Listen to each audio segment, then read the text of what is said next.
Disposable duckbill. Okay, they call it the duckbill or the vaginal speculum, and we also have a disposable vaginal speculum. It's a one-time use only, and then you discard it when you're done. Who experienced any examination here? Pap smear? You had one? I'm sorry? And for what? Obviously. For this. Then we have the room temperature water or warm water. They will dip this. Can you imagine if you're the patient and they stick this in here with a very what? Cold. So that's why they have a warm water on a basin. Then obviously you need to have, this is your thin prep bottle, yes? How common is it to use water? I mean, I've had hospitals for years, I've never had ever. They don't? No. Probably maybe their speculum is already warm. Yeah, probably. If it is warm, some speculum is like they have the warmer. And if it is already warm, then there's no need to use water.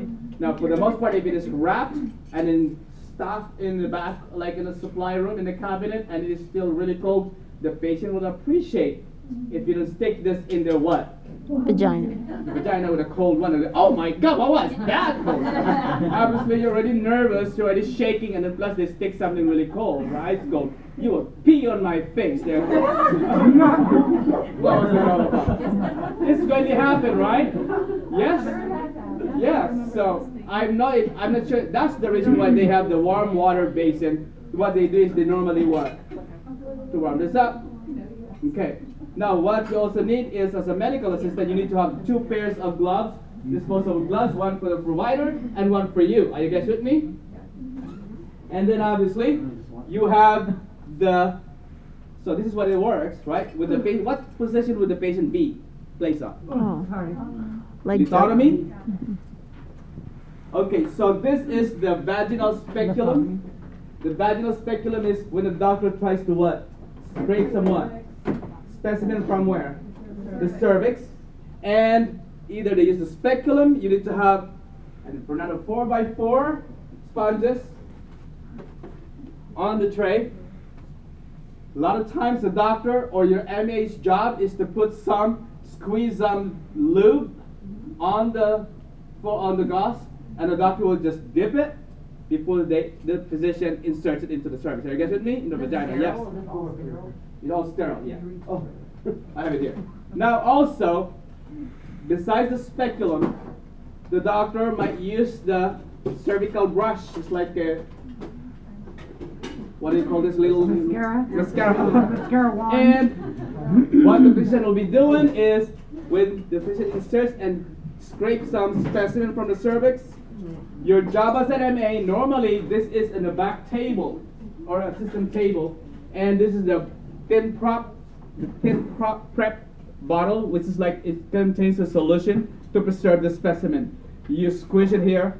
I mean, not squeeze, but you're gonna mix it and stir it in the bottle. That's your job as an MA. You open the bottle, and the doctor will stir it. Good. Okay, thank you. And then the doctor said, okay, done. Then you discard it onto the tray. You want to make sure you replace the cap.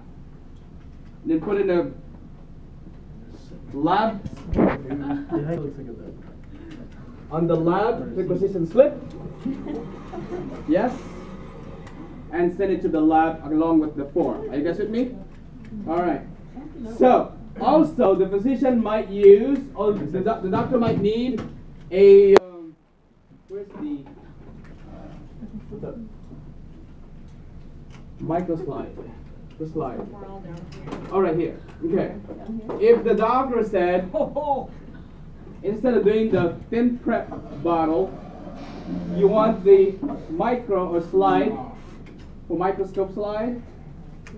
So what normally happens, the doctor would just get the scrape, some specimen, and then make a smear onto the slide. Are you guys with me? Are you guys following me? No, I'm sorry. Can you repeat? Go back to the. If the physician uses the slide, I'm sorry? The slide for the pap smear. For the pap smear, Okay, thank you. your job as an MA is to hand in or extend your arm with the slide. The doctor then will make that smear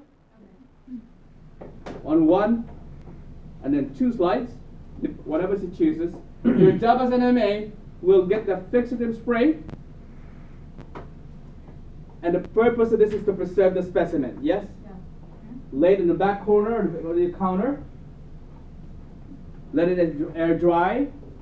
When it's dry, you want to make sure that you replace the lid. Now, one thing I forgot to mention, before you put the slide here, you want to make sure that you indicate the patient's name on the frosted end of the slide, where you can write their name on it. Are you guys with me? This is to identify that this specimen belongs to the patient. You see the frosted end? That's where it's writable end of the slide. What was the spray called? Fixative spray. Fixative spray. Fixative spray. Preservative spray. Cytology spray.